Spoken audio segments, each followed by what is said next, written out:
Now you see what's actually taking place. You might say simply, follow the money. Welcome to the Patriotic Pulpit. I had intended to talk about the free enterprise, private property, the importance of private property in order to create wealth, private property, the government that we have to protect private property, and one of the rights that given by God. But seeing what's taking place in our country at Columbia University, George Washington University, University of Texas, all the protests that are going on and the pro-Islamic, pro-Hamas protests that are taking place and anti-Israel, I thought maybe we ought to talk about that for just a few moments today instead. This is really a long trail, a winding, reaching back many, many years. But let's just go back to the 1940s through 1979, in which Iran had the Shah of Iran, that is the prime minister, what we would call the prime minister of Iran, and that would be the Shah of Iran. That was the king of Iran. The Shah of Iran, we'll talk about that for just a few moments. Then we'll talk about what happened with 9/11, then bring it to the college campuses. Regarding the Shah of Iran, Iran was our friend. Iran was a country that loved the United States. The Shah appreciated the United States, was trying to modernize. He was against the hardline Muslims, the hardline Islamists that were there in Iran. One man was named Ruhollah Khomeini. Ruhollah Khomeini was creating rebellion, and he was fostered by the Soviet Union. But the Shah had actually modernized Iran.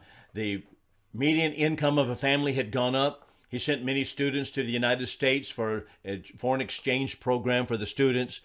And the Shah was really our friend, and he thought that we liked him also.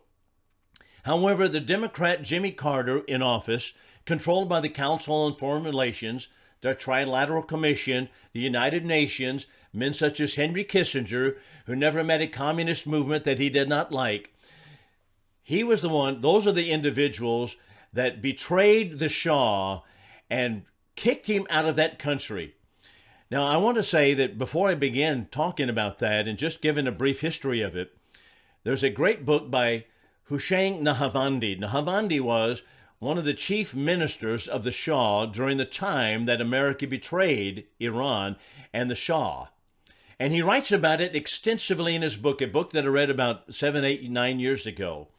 But he tells specifically exactly what happened and how America betrayed the Shah and gave Iran into the hands of Islamist hardliners. The book is called The Last Shah of Iran. The National Security Council in Washington was led by Henry Kissinger. Ted Kennedy also, who was another man who never saw a communist movement that he did not appreciate, he never saw a communist movement that he did not like, he ranted against the Shah and talked about human rights. And so the human rights campaign, born under Jimmy Carter, was really about trying to undercut the nations, foreign nations, and bring them into line, they said, with American values. What in reality was taking place was that they were turning over those countries to communist dictators or Islamist dictators, which are basically the same thing. We'll talk about that in a moment. As an illustration of it, think about South Africa. South Africa, controlled by the white majority, not saying that that was right, not saying that that was necessarily good, but it was a peaceful country compared to what's going on now in comparison. Well, what happened? Well, we came in against South Africa. We decided we want to get rid of the white majority, and so we put up Nelson Mandela. We supported him. He was a member of the African National Congress. Now think about that for a moment. African National Congress was a communist front organization. Nelson Mandela was a part of it. And yet we supported him, and he has become some kind of folk hero in America. But that's the kind of man that we supported. And so we supported the African National Congress, communist organization in South Africa, to bring down that apartheid government. And so all of the preachers in America, all of the black churches in America got on board and said, we've got to get rid of apartheid. Not minding the fact that we should stay out of other people's business and not put our nose into their business and stay on our side of the ocean. But no, We got involved in that, and we've had nothing but chaos, communistic chaos, ever since. Well, same thing in Iran. Back to Iran. The Shah of Iran, not necessarily a freedom lover as we have been, not necessarily having the freedoms that we know from our Constitution given to us by God, but he was not nearly the hardliner as was the Khomeini, Ruhollah Khomeini. Khomeini, however, creating and fomenting rebellion in Iran, we supported who? We supported Khomeini. Just as the Soviet Union, the communist Soviet Union at that time, supported Khomeini. Khomeini was escorted out of the country, and he was kept in a chateau in France. And he was even guarded by CIA officials, along with MI6 people from England. So we helped protect Khomeini. Our mainstream media got involved. They've always been on the left side of the political spectrum, and they supported Khomeini also. And they would have all these messages coming out from Khomeini and how bad the Shah was. And so our mainstream media turned against the Shah. Our State Department had determined to get rid of the Shah many years before. Hussein Nahavandi writes about it very clearly. He said, what we did not know was that the State Department, led by Henry Kissinger, had already determined to get rid of the Shah many years before. And so as the rebellions began to foment the pro-Islamists, we advised the Shah to get out of the country, and we would give him refuge here, kind of shortening the story here. There was an Air Force general by the name of General Heiser also who was there, and he was put there to get the Shah out of the country. So with the media against him, our foreign policy establishment against the Shah, even though we would stand up and say, well, the Shah is our friend, just like what's going on now, isn't it? You have President Biden standing up and saying, well, we're pro-Israel, but behind the scenes, we're on the other side. And we're supporting the pro-Hamas riots that are going on right now. Well, Ruhollah Khomeini had denounced the Shah. He said the Shah is too loose on women's rights. You know, this is interesting. Just another side note. Where are the women libbers that were all about women's liberation? Well, Ruhollah Khomeini said, no, we need to go back to the Quran and Sharia law, and those women they have too much freedom under the Shah. Who did we side with? We sided with Ruhollah Khomeini. And so we kicked the Shah out. When the Shah was en route to the United States, we said, you can't come here. And we sent him down to Mexico. Very sad indeed. William Sullivan was the ambassador to Iran, member of the Council on Foreign Relations, which is a pro-socialistic organization that runs the United States and the State Department, had promised the Shah that if he left, we would care for him, but that promise turned out to be a grand lie. You can read about it, as I said, by Hussein Nahavandi, the last Shah of Iran, as well as Robert Dreyfus, hostages of Iran, and as well as the columnist James Perloff. Let's now skip forward to 9/11. After 9/11, it would seem that the American people would wake up to what really Islam was all about. But George W. Bush stood up and said, Islam is a religion of peace. That also is misinformation. There's a book written by Ibn Warraq, published by Prometheus Press. Ibn Warraq was many years a Muslim. And he writes a book, Why I Left Islam. And he quotes Ruhollah Khomeini, who now has been escorted into Iran, and stood up and said, and this is now the Ayatollah. So Ayatollah Khomeini stood up and said, you know, there are over 100 passages in the Quran that command the use of the sword in spreading Islam. I spit on you people who think that it's a religion of peace. Who is he talking about? The George Bushes of the world who are listening to these one-worlders, Council on Foreign Relations, pro-Islamist, pro-communist individuals, and said it's all a religion of peace. Because Islam is about dividing up the world into the house of Islam, and everybody else is in the house of war. House of Islam, you're either a Muslim or you're in the house of war. That is, we're committing war against you. That's the view of Islam. That's the Quran. That's Sharia law. That is how Muhammad behaved. Speaking about Muhammad, when Muhammad died, what was it, 632 AD? When he died, not one person on the peninsula of Arabia disagreed with him. You don't get there by freedom of speech. You don't get there by freedom of decision or freedom in voting. You don't get there by freedom of private property ownership. You get there by dictatorship, and that's the only way. That's exactly what is happening today. Saudi Arabia, how many people are non-Muslim? 0. How about Qatar? How many people are non-Muslim? 0. If they are, they're quiet about it and they don't lift their head because it is a dictatorship, totalitarian dictatorship. That's what Islam is.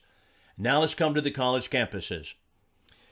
Do you know over the last, I'd say 10 years, and you can find this, many different articles have been written on it, almost $5 billion have been given from Qatar and Saudi Arabia and pro-Muslim countries to American universities and college campuses.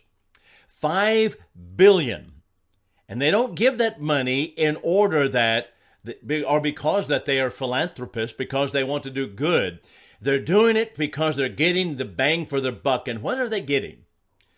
Our colleges and universities already are eaten out by Marxist professorships. They're Marxist everywhere on campuses today. Islam is nothing more than communism with a religious edge. It's another system of totalitarianism. That's exactly what Islam is. The college campuses now have been inundated by another form of totalitarian government, and that totalitarian government is Islam.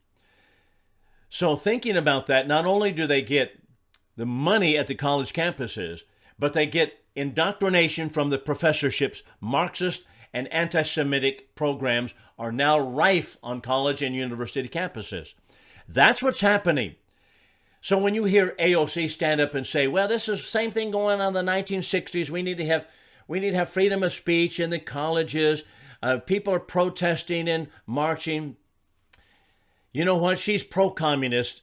And what she's not telling you is that in the 1960s, when the college campuses were erupting, that was also fomented by not Islam at that point, but straightforward Marxist communist ideology. They were the ones behind it. They were the ones funneling money into it. They were the ones funding it. They were the ones who were rabble-rousing on the campuses. For example, just look at Bill Ayers. Bill Ayers, member of these pro-communist organizations, for example, the Students for Democratic Society. The SDS is a Communist Front organization. They were behind, as well as other Communist Front organizations, all of the rebellion on college campuses in the 1960s. It was not a grassroots movement. It was not an organic movement by students who just wanted to smoke pot and live free and have free sex. No, this was about communist pressure from the bottom, pressure from the top. Well, the same thing is going on right now on college campuses. We have professorships that are teaching Marxist ideology and as well as Islamist ideology. Columbia University, George Washington University, all this money pouring in from Qatar, Saudi Arabia, and other Muslim-dominated countries is beginning to tell the tale. That's what's happening right now. And one thing I do not appreciate is the fact that Fox News does not even tell you that it's all Muslim-oriented. This is Islam. That's what's happening on the college campuses, and people are not telling you the full story. We'll be back with more of it in just a moment. Let's continue the story regarding Muslim indoctrination on college campuses. College campuses are exploding, and the reason they're exploding is because of not only Marxist, but Islamic indoctrination. That's going on all across our country. We've talked about how almost $5 billion given from countries such as Qatar. And by the way, Qatar is home of the Muslim Brotherhood. Why are they putting that kind of money, Qatar, Saudi Arabia, into our college campuses? The reason is because they're getting the bang for the buck, that is, the bang is what's going on right now, and that is fomenting Marxist-style, Islamic-style rebellion on campuses. This is what America's facing because we've allowed this to take place. So let's back up to the Quran for just a moment. The Quran teaches really a totalitarian government. Perhaps I should even back up a step further and point out that Islam is about what the Quran teaches. It's about the Sirah, the biography of Muhammad, and it is about all of the Sharia law, that is the particular sayings and particular laws and orders that Muhammad gave. So whether we have Sharia law, whether we have the Sirah, the biography of Muhammad, or the Quran, those three make up what is Islam. And all of them teach a totalitarian style government, completely different than what we know in America, completely opposite of what we know in America. Any government that subordinates the aspects or the rights of a citizen's life and subordinates a citizen to the authority of the state, and the rights of the citizen are jettisoned for the authority of the state, that is a totalitarian government. That is a definition of totalitarianism. Dictatorship state, such as we have down in Cuba, we had with Fidel Castro, dictatorship, a police state, Nazism, fascism, communism, all on the left. That's right, on the left side of the spectrum. Communism, fascism, Nazism on the left side, they all subordinate the individual rights to the state, to the collective. That's what makes it totalitarian. And that's exactly where Islam is, except it has a small religious edge to it.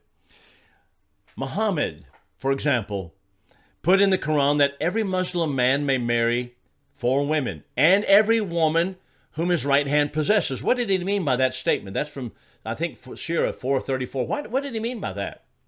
Everyone whom his right hand possesses. That means whom he captures as a slave in battle. You may take slavery. I thought that America, and the black community particularly, hated slavery. I thought that everybody in America hated the concept of slavery. And yet Islam teaches in its authoritative books, Muhammad had slaves. He had a black slave. Muhammad had many slaves. And he teaches in the Quran, supposedly the inspired scripture from Allah, that you may have a slave, any number of slaves you may take. He himself had sex slaves. How does this work? That's totalitarianism. Jerry Rassamini writes a book called From Jihad to Jesus.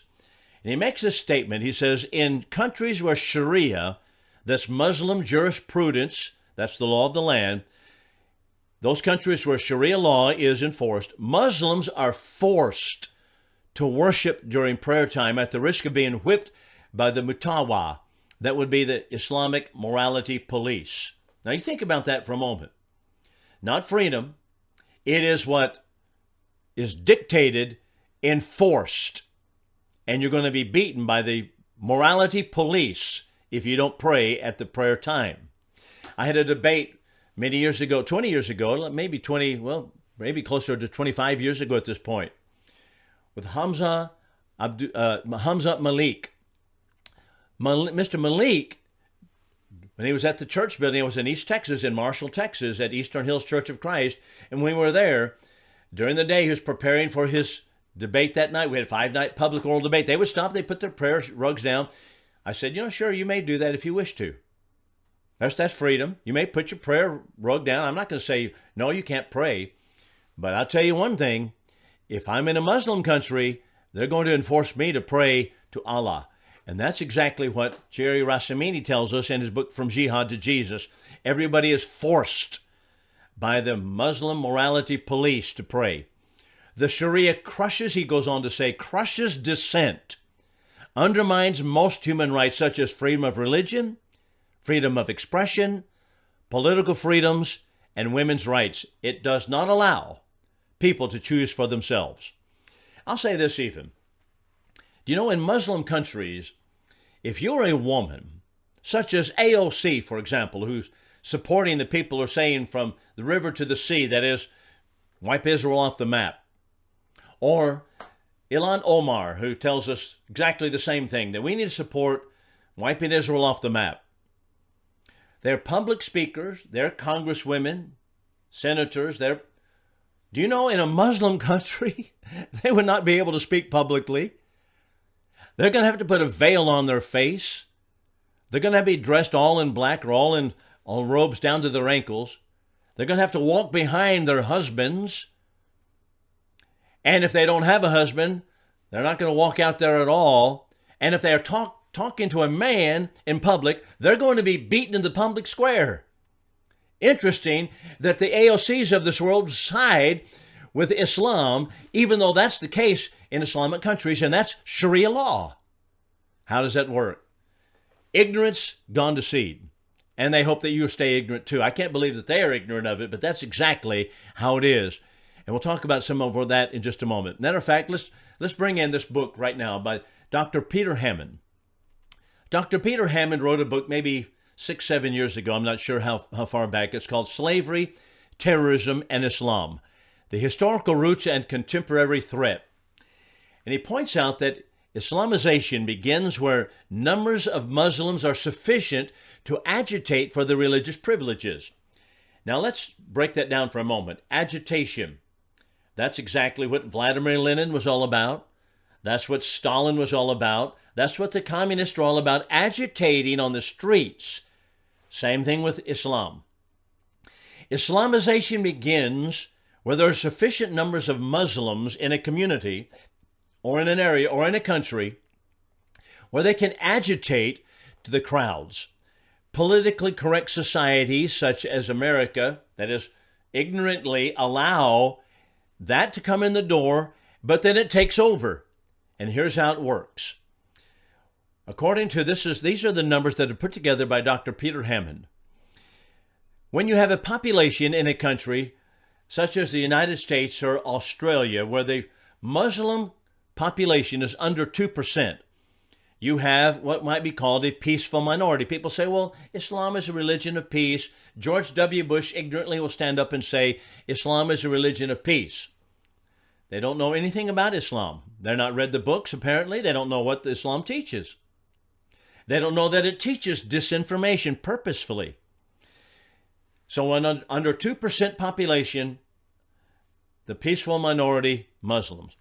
But when you get up to 2 to 5% of Islam in a country or in a particular area, such as in the state of Michigan, you see aggressive proselytization, that is, proselytizing, trying to convert people to Islam. And they do that with disaffected groups. What are disaffected groups? Who are the disaffected people in America? Well, we have the minorities in America. We've created a system in which our educational system is told how bad we've treated the Indians, how bad we've treated the blacks, and we keep the black community stirred up about slavery in the 19th century, even ignoring the fact that America was the one that put it out of business, slavery out of business, and our founding fathers put that in motion themselves, recognizing that slavery was evil. But all that's aside, all our black communities think about is how bad it was for America to have slavery. So they are a disaffected community.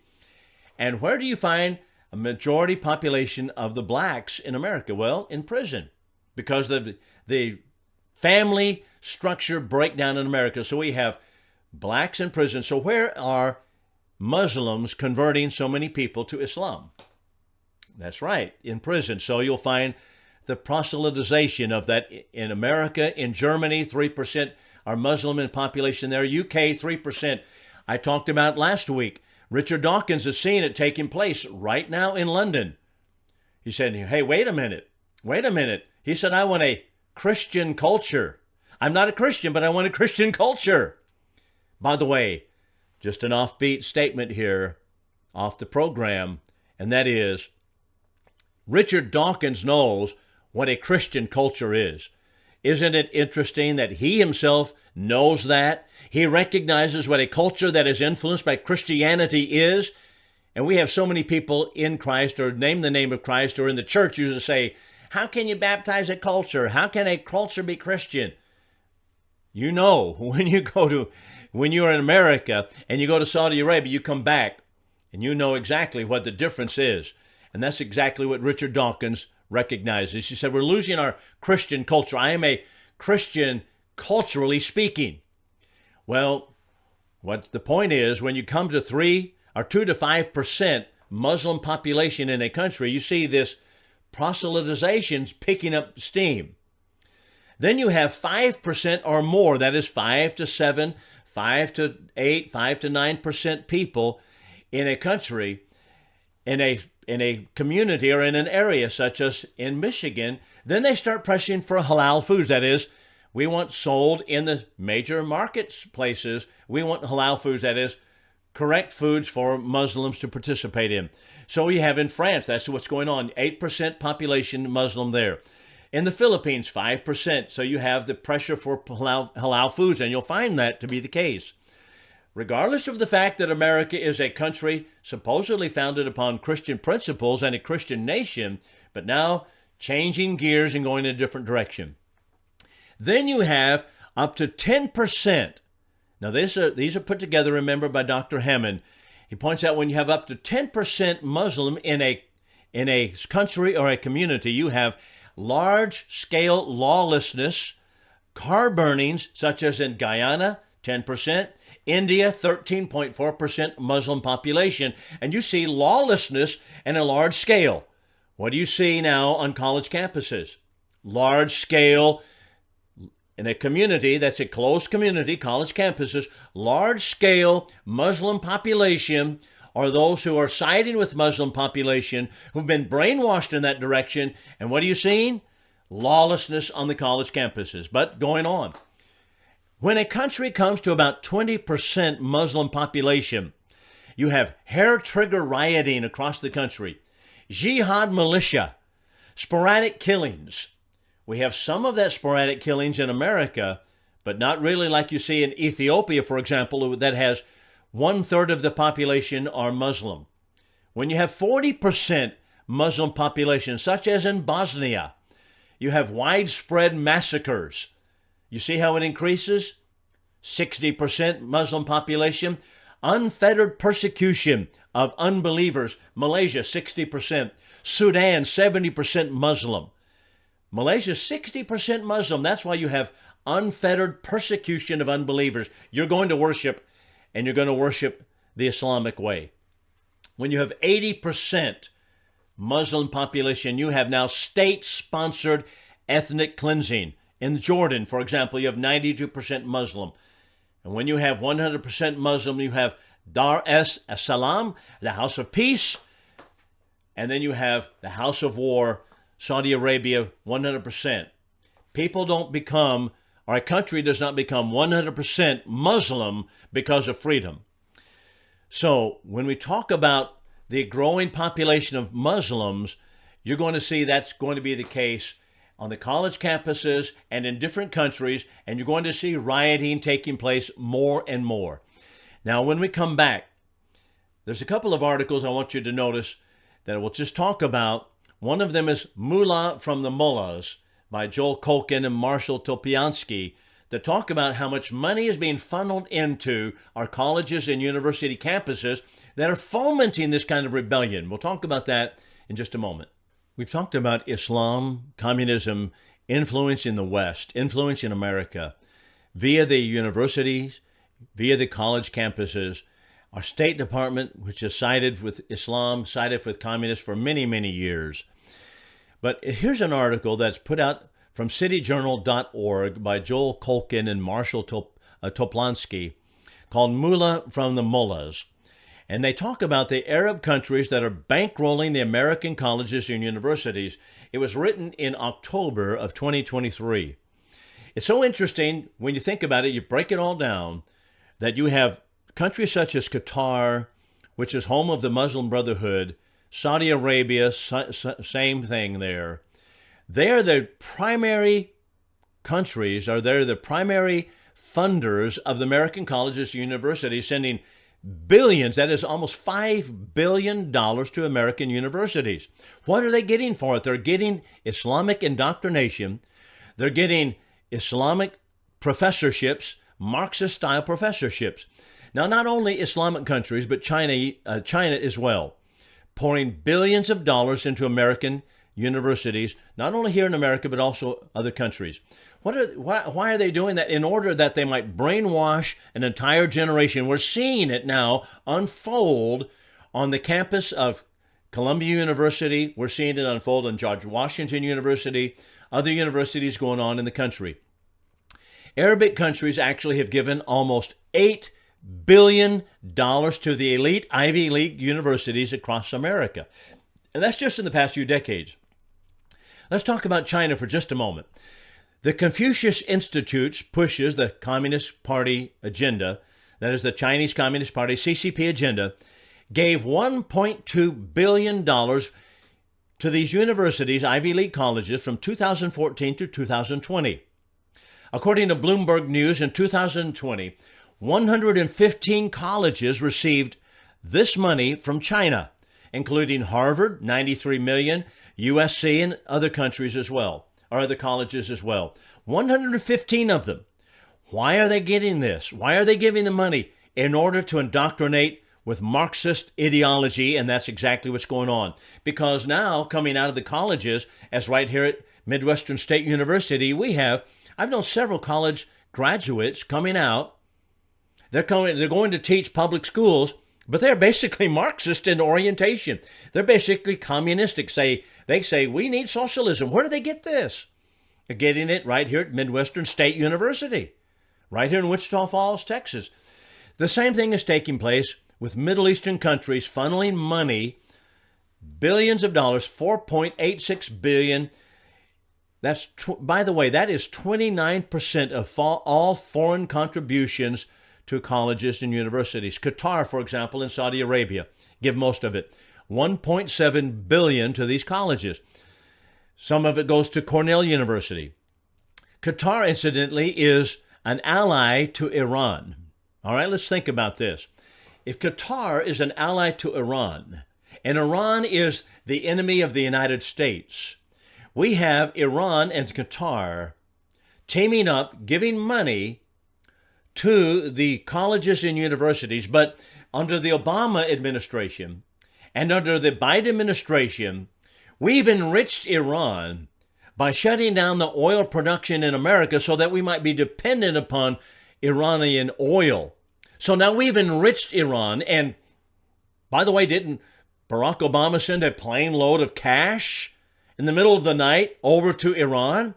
So we funnel money to Iran, and Qatar is in league with Iran. They're giving the money to the colleges and universities who are funding pro-Islamic indoctrination and pro-Marxist indoctrination. We're cutting our own throats. We're doing it to ourselves by putting these Democrats, these socialists, these Marxists, these communists, such as the Chuck Schumers of the world, in power, and we're doing it to ourselves.